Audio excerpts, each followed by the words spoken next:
அனைவருக்கும் என் மனமார்ந்த வணக்கங்கள். ஸோ இந்த வீடியோவில் நம்ம எதை பற்றி பார்க்க போகிறோம் அப்படின்னா, ரயில்வே ரெக்ரூட்மெண்ட் போர்டில் இருந்து ஒரு நோட்டிஃபிகேஷன் ஒன்று ரிலீஸ் பண்ணியிருக்காங்க. அது எதை பற்றி அப்படின்னா, ஆர்ஆர்பி குரூப் டி எக்ஸாமினேஷனோட அப்ளை பண்ணக்கூடிய டேட்டை அவங்க என்ன பண்ணியிருக்காங்கன்னா எக்ஸ்டெண்ட் பண்ணியிருக்காங்க. ஸோ நிறைய பேர் பார்த்தீங்க அப்படின்னா லாஸ்ட் மினிட்ல நாங்கள் அப்ளை பண்ண முடியல சார் அப்படின்னு சொல்லி ஃபீல் பண்ணிட்டு இருந்தீங்க. நிறைய பேர் சர்டிஃபிகேட் வாங்க முடியல, இன்னொரு 2 days 3 days ஆகும் சார், அதுக்குள்ள முடிஞ்சிருமோ அப்படின்னு சொல்லி பயத்தில் இருந்தீங்க. ஸோ உங்களுக்கான ஒரு அறிவு வாய்ப்பாக இந்த நோட்டிஃபிகேஷன் ரிலீஸ் பண்ணியிருக்காங்க. இது நேற்றுக்கு ரிலீஸ் ஆச்சு.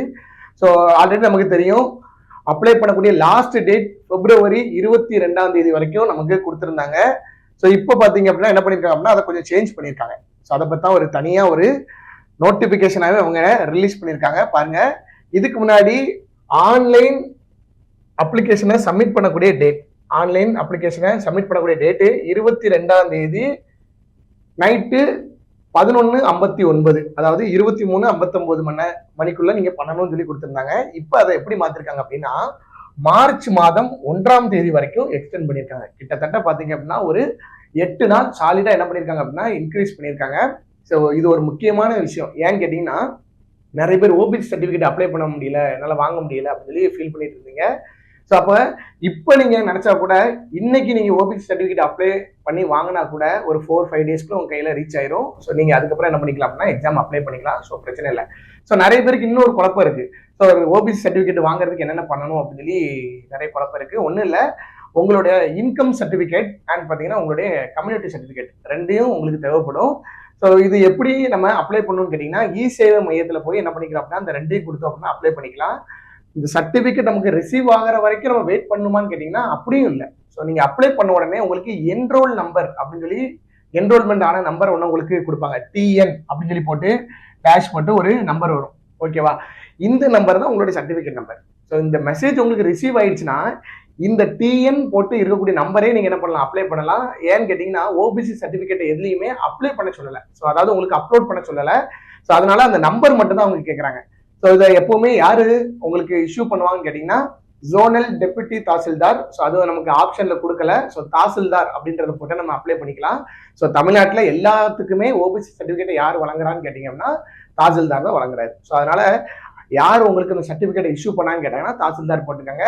ஸோ உங்களுடைய சர்டிஃபிகேட் நம்பர் வேணும் அப்படின்னா உங்களுடைய என்ரோல்மெண்ட் நம்பர் இருந்தால் போதும். அதுவும் சர்டிஃபிகேட் நம்பர் ஒன்று தான். ஸோ அதனால சர்டிஃபிகேட் வர வரைக்கும் வெயிட் பண்ணணும் அப்படின்னு சொல்லி அவசியம் இல்லை. என்ன பண்ணிக்கோங்க, அதை அப்ளை பண்ணிக்கோங்க. ஸோ அப்போ நமக்கு 1 மார்ச் மாதம் பார்த்தீங்க அப்படின்னா இந்த அப்ளிகேஷன் க்ளோஸ் ஆகுது. ஸோ சில பேருக்கு இன்னொரு டவுட் என்னன்னு கேட்டிங்கன்னா, சார் நான் சில மிஸ்டேக்கோட அப்ளை பண்ணிட்டேன், ப்ரிஃபரன்ஸை கரெக்டாக கொடுக்கல சார். ஸோ அதே மாதிரி நான் கொடுக்கும்போது ஒரு சில டேட்டாவை தப்பாக கொடுத்துறேன். ஆதார் கார்டில் பார்த்தீங்க அப்படின்னா நேம் வேறு மாதிரி இருந்துச்சு, இதுங்க வேறு மாதிரி இருந்துச்சு, நான் அதை மேட்ச் பண்ணுறதுக்காக தப்பாக நேமை கொடுத்துட்டேன், சர்டிஃபிகேட்டில் ஒரு மாதிரி இருக்குது அப்படின்னு சொல்லி நிறைய குழப்பத்தோட இருக்கீங்க. இதை சேஞ்ச் பண்ண முடியுமா, இது சர்டிஃபிகேட் வெரிஃபிகேஷன் வரைக்கும் ப்ராப்ளம் வருமான்னு சொல்லி கேட்குறீங்க. ஸோ ஆக்சுவலாக சர்டிஃபிகேட் வெரிஃபிகேஷனில் நீங்கள் எக்ஸாம் கிளியர் பண்ணுறதா கஷ்டமே. சர்டிஃபிகேட் வெரிஃபிகேஷனில் பார்த்தீங்கன்னா நேம் சேஞ்சஸ், அப்பா நேம் சேஞ்சு, அம்மா நேம் சேஞ்சு, இந்த மாதிரிலாம் இருந்துச்சு அப்படின்னா நம்ம அஃபிடவிட் வாங்கிட்டாலே போதும். இதுவும் இந்த சர்டிஃபிகேட்ல மென்ஷன் பண்ணிக்கிற நேமும் அவருடைய ஒரிஜினல் நேமும் ஸோ ரெண்டுமே ஒரே ஆள் தான் அப்படின்னு சொல்லிட்டு நம்ம ஒரு அஃபிடவிட் சர்டிஃபிகேட் பார்த்தீங்க அப்படின்னா நம்ம போய் நம்ம அட்வொகேட்ஸ்கிட்ட வாங்கிட்டா போதும். ஸோ நோட்டரி வக்கீல்னு சொல்லி சொல்லுவாங்கல்ல, அவங்க கிட்ட வாங்கிட்டாலே போதும். ஸோ அதனால ஒரு ப்ராப்ளமும் இல்லை. ஸோ அதனால நிறைய பேர் என்ன பண்ண வேணாம் அப்படின்னா பயப்பட வேணாம் ஃபர்ஸ்ட். ஓகேவா? ஸோ அதை மறந்துக்காதீங்க.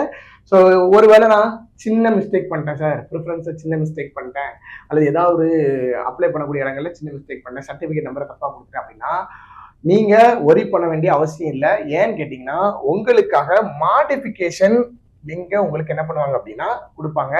ஸோ இந்த மாடிஃபிகேஷன் பண்றதுக்கு சின்ன ஃபீ பே பண்ண மாதிரி இருக்கும். ஓகே, மாடிஃபிகேஷன் ஃபீயோட நீங்க என்ன பண்ணணும் அப்படின்னா அதை அப்ளை பண்ண வேண்டியது இருக்கும்.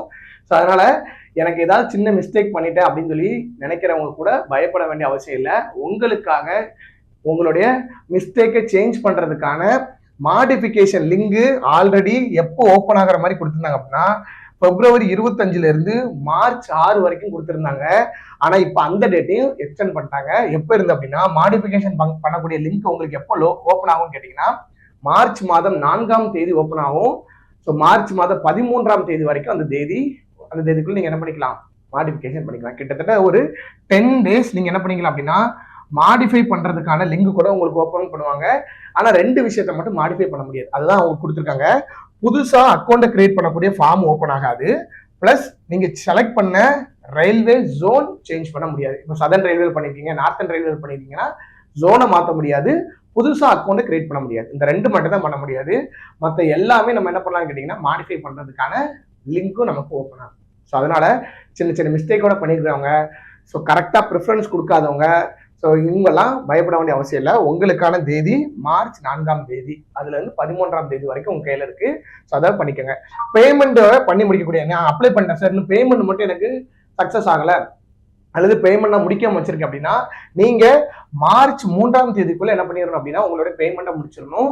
பேமெண்ட் எல்லாம் மாடிஃபிகேஷன்ல வராது. நீங்க ஒன்ஸ் பே பண்ணாம விட்டுட்டீங்க அப்படின்னா உங்க அப்ளிகேஷன் சப்மிட் ஆகாது. ஸோ அது ஃபெயிலியர் ஆயிரும். ஸோ அதனால தெளிவா பண்ணுங்க. கரெக்டான இமெயில் ஐடி, கரெக்டான ஃபோன் நம்பர் கொடுங்க. ஏன்னா ரயில்வேயோட எல்லா நோட்டிபிகேஷன்ஸ் அண்ட் அவங்க கொடுக்கக்கூடிய இன்ஃபர்மேஷன்ஸ் எல்லாம் உங்களுக்கு பை எஸ்எம்எஸ் அண்ட் இமெயில் வழியாகவும் உங்களுக்கு கம்யூனிகேட் பண்ணுவாங்க. ஸோ அதனால கரெக்டாக கொடுங்க. பழைய காலத்தில் உள்ளது அல்லது முன்னாலே எனக்கு ஆக்டிவா இல்லாத இமெயில் ஐடி அதெல்லாம் வந்து கொடுக்காதீங்க. புதுசாக கூட கிரியேட் பண்ணி கொடுங்க. மிஸ்டேக் பண்ண வேணாம். உங்களுக்கு டைம் இன்னும் இருக்கு, 1 வீக் டைம் இருக்கு. ஸோ அதனால மறந்துடாதீங்க. ஸோ அதே மாதிரி நிறைய பேர் பிசிக்கல் அண்ட் பார்த்தீங்கன்னா டாக்குமெண்ட் வெரிஃபிகேஷன் பற்றி இப்போவே ஃபீல் பண்ண ஆரம்பிச்சிட்டீங்க. ஸோ ஆக்சுவலாக ஃபிசிக்கல் உங்களுக்கு மென்ஸுக்கு தனியாக கொடுத்துட்டாங்க, உமன்ஸுக்கு தனியாக கொடுத்துட்டாங்க. ஸோ மென்ஸை பொறுத்த வரைக்கும் 2 ஃபிசிக்கல் எஃபிஷியன்சி டெஸ்ட் வைக்கிறாங்க. ஒன்று பார்த்தீங்க அப்படின்னா, ஸோ நம்ம 100 மீட்டர் நம்ம வெயிட் லிஃப்ட் பண்ணி போகணும். ஸோ அப்படி தானே 35 கிலோகிராம் சாண்ட் பேக் அவங்க கையில் கொடுத்துருவாங்க.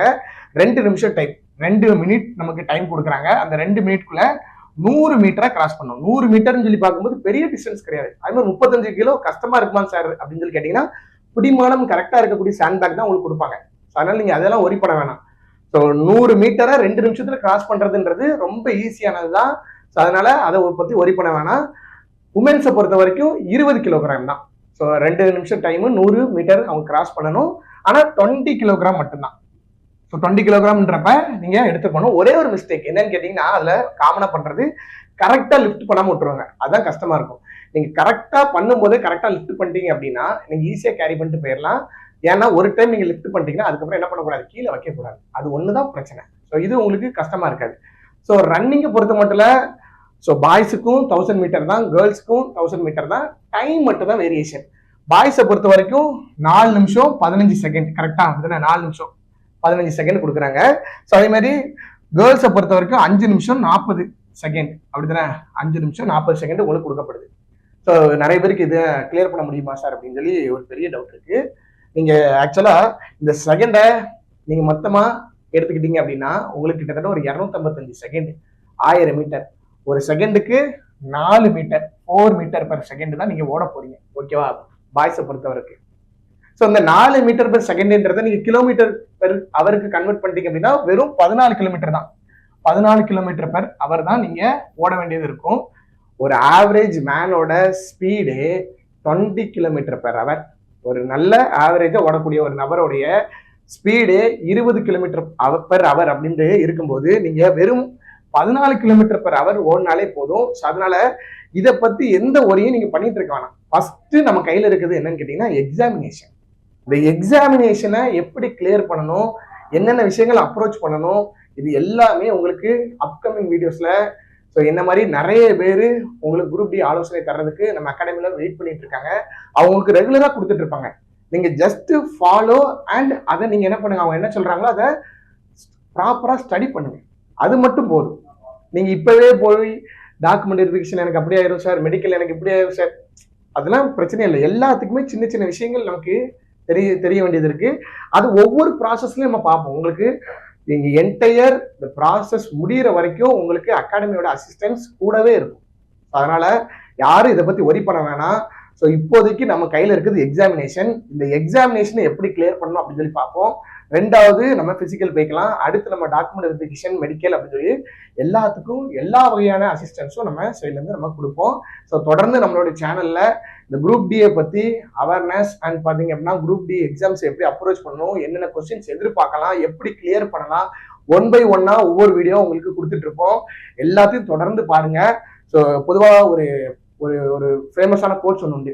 1000 புத்தகத்தை எடுத்து படிக்கிறத விட ஒரே புத்தகத்தை 1000 டைம் பார்க்கறது ரொம்ப பெட்டர். ஸோ உங்களுக்கும் அதே மாதிரி தான். நம்ம கிட்ட இப்போ நிறைய சோர்சஸ் இருக்கு, வெப்சைட்டு, நிறைய சேனல்ஸ். இந்த மாதிரி நீங்க ஒரே விஷயத்த 50 சேனல் 60 சேனல் இந்த மாதிரி போய் பார்க்கறதுக்கு நீங்க 50 டைம் ஒரே சேனல் இருக்கக்கூடிய விஷயத்த பார்த்தீங்க அப்படின்னா அது உங்களுக்கு யூஸ்ஃபுல்லா இருக்கும். அதை நீங்க புரிஞ்சுப்பீங்கன்னு சொல்லி நம்புறேன். ஸோ நெக்ஸ்ட் வீடியோல நம்ம ரயில்வே குரூப் டியோட இன்னொரு பாகத்தை பத்தி அல்லது இன்னொரு விஷயத்தை பத்தி நம்ம பார்க்கலாம். இதோட இந்த வீடியோ முடிச்சுக்கலாம். நன்றி, வணக்கம்.